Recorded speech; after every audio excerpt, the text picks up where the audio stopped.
That's your money saying it's time for a McDonald's run. Because with new McValue at McDonald's, you get more than you expect. Like buy a 6-piece McNuggets and add a McChicken for just $1. Your money says let's go. Get more than you expect with new McValue. Prices and participation may vary. Valid for item of equal or lesser value.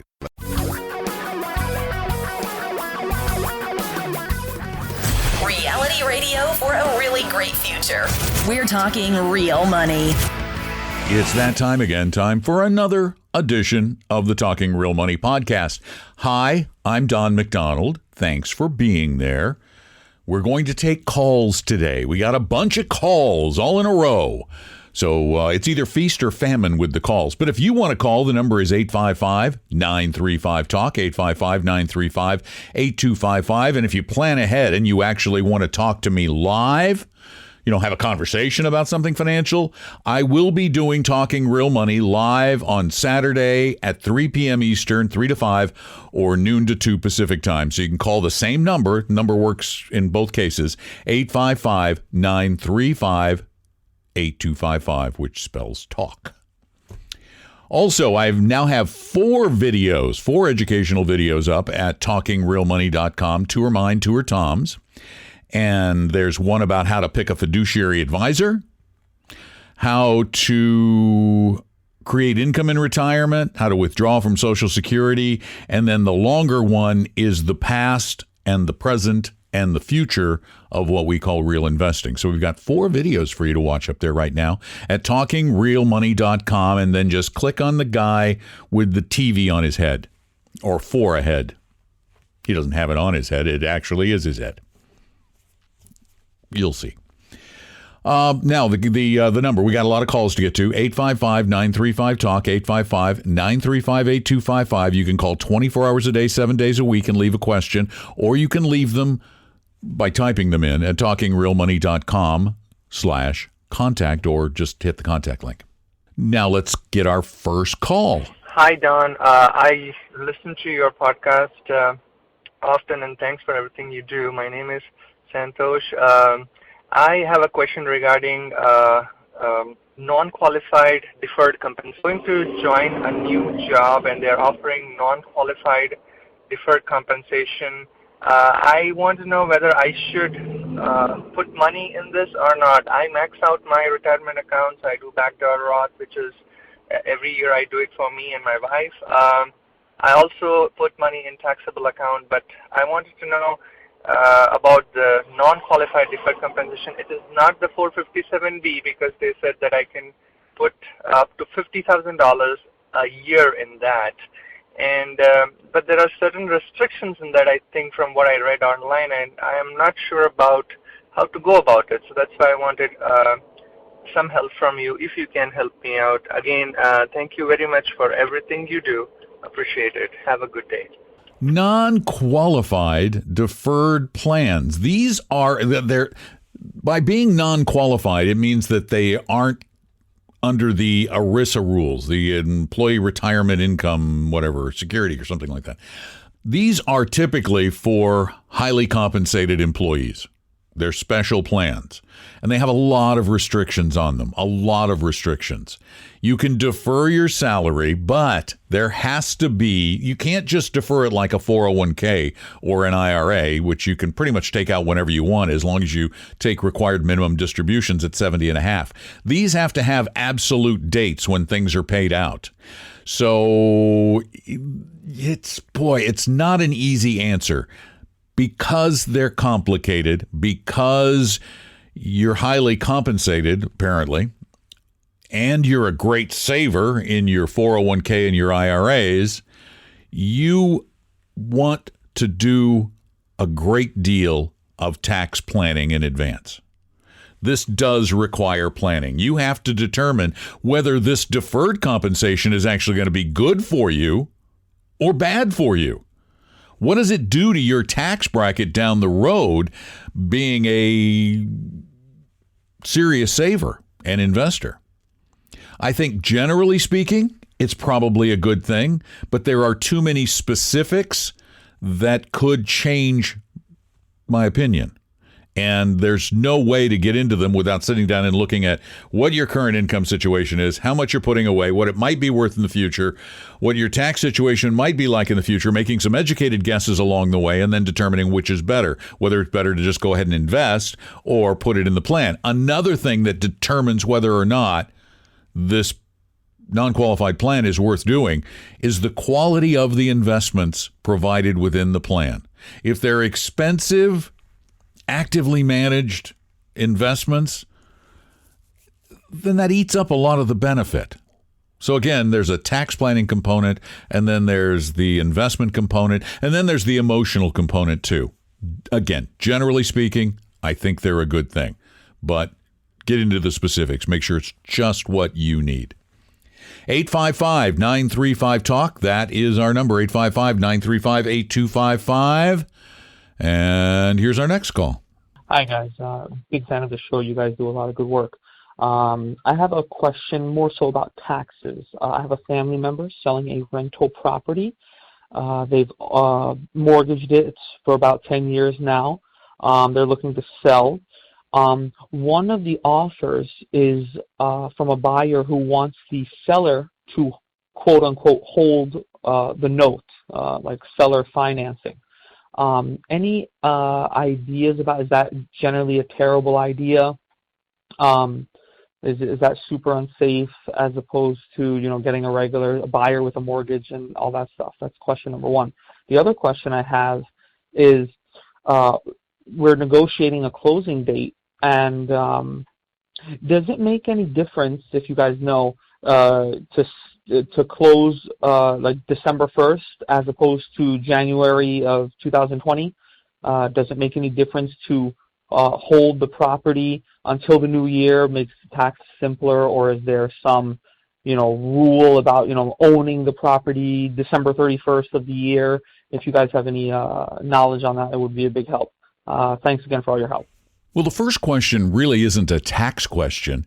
It's more a risk question. How much risk are they willing to take when they sell this rental property? Now, carrying paper can make it a lot easier to sell investment property because getting mortgages on investment property can be far more difficult and the rates tend to be higher. So often a buyer will look to the seller to refinance some of that paper. But I got to tell you, if I was going to do it, one, you need to understand that if they default, you're going to have to go through a very involved foreclosure process that will be time-consuming and expensive. So you need to be compensated for that. You need a good rate on the note. The other thing to consider is there could be an extended period of time that someone could default before you foreclose. And so you could be out a lot of income in that period. Also, you didn't say where you were from, but in some states, there is non-recourse. And don't ever think that the value of a property cannot go down. They can. It's a myth that real estate doesn't go down. It went down in 2007, 2008 in a lot of places, and they have barely recovered in those places. And if it's, for example, the Seattle area, people think Seattle is immune to declines. It is not immune to declines. It will someday happen. So the value of your property could go down. You could foreclose, get the property back, and still not get back what you would have received if you just took cash and they got their own paper. Oh, and also I wanted to mention, don't take second or third positions. That's just too much risk. If you're floating paper, if you're holding paper, if you're floating them alone, then you want to be in first position. You want to be the primary lender. Let somebody else be in a secondary position or a tertiary position. You want to be number one so that if you do have to foreclose, you get paid back first. So those would be my concerns about carrying paper. As for the other, the only thing I can think of is that if you want to defer paying taxes on a capital gain, you get a little more time to pay it if you wait until January to close.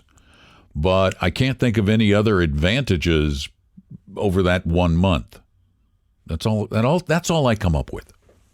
If somebody else has something I'm not aware of, give us a call, 855-935-TALK, and we'll share it on the podcast. And now our final question for the day. Hey, Don, good afternoon. I have a question. I have a 401k that I'm going to be bringing over to Vanguard, and we were looking at possibly some small cap. I hear you brush the topic every once in a while on the show, and I know Paul Merriman's got some small cap value in his Vanguard portfolio, and so I was wondering if you could possibly suggest some small cap funds, some small cap value funds that would be appropriate that we could add in, a few percent, maybe 10% into the IRA that's going to be moved over from the 401k. I do appreciate it. Thanks. This is a great question because we have what we call a two-fund solution at Vanguard.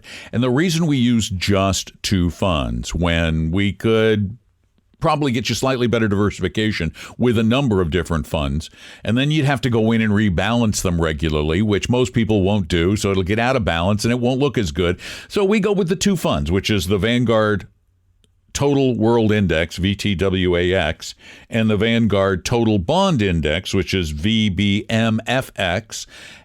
Just to make it simple, we just want it to be easy for people to create a really well-diversified portfolio and not think about it a lot. Now your only rebalancing is if you get out of your particular comfort level. If you were a 70-30 and your portfolio gets to 80-20, well, you want to go back to 70-30 so you don't get frightened out in extreme volatility or downside volatility. But, there's always a but. Adding small and adding value to a portfolio has been shown in the past to have improved overall returns and actually kept volatility about the same because they don't all move in lockstep. The different asset classes don't all move in lockstep. So I've always considered that it might be prudent for us to go with a three-fund solution. But only the smallest amounts into something like a short-term value fund. And by small, I mean on a 60-40 portfolio, I probably wouldn't have any more than, I'd probably take 5% out of my 60 and make it 5, 55, 40, something akin to that. On a 100% portfolio, maybe I'd be 10% in the small cap value or 15 if I was young. And the fund I would use would be Vanguard's Small Cap Value Index. Ridiculously low fees and expenses. It is very inexpensive. The only problem is it doesn't have international, so it can't be too much of the portfolio. But again, 5%, sure. The symbol for that is VS, as in Sam, IAX, VSIAX. And I think it would be a great addition. The other thing you might consider is the Vanguard Real Estate Fund, which is a REIT fund. It owns a lot of different real estate portfolios, and that, again, to the tune of no more than 5%, maybe even taken evenly out of both the stock portion and the bond portion, because REITs are income generators and have a different level of stability. So if you want to go with four funds, there's four. If you want to go with three, three's great. If you just want to go with two, I don't think the differences are going to be dramatic, but every little bit helps along the way. Once again, our number, 855-935-TALK. Remember, this coming Saturday, the 9th of November, I'll be doing the show alone, live, on Saturday from 3 to 5 Eastern Time, noon to 2 on the West Coast. You can call live during the show. I'd love to talk with you and answer your questions then. If you can't call then, call anytime, 855-935-TALK. Also, go check out the new video classes at talkingrealmoney.com. Click on the guy with the TV for a head and with a $sign on it. And I think you'll like them. Let me know. Is there anything else? No, I think that's it. I think I've covered almost everything. Oh, yeah. If you want to leave a question, go to talkingrealmoney.com, click the contact form, and of course, we always ask that you share this with everyone you know.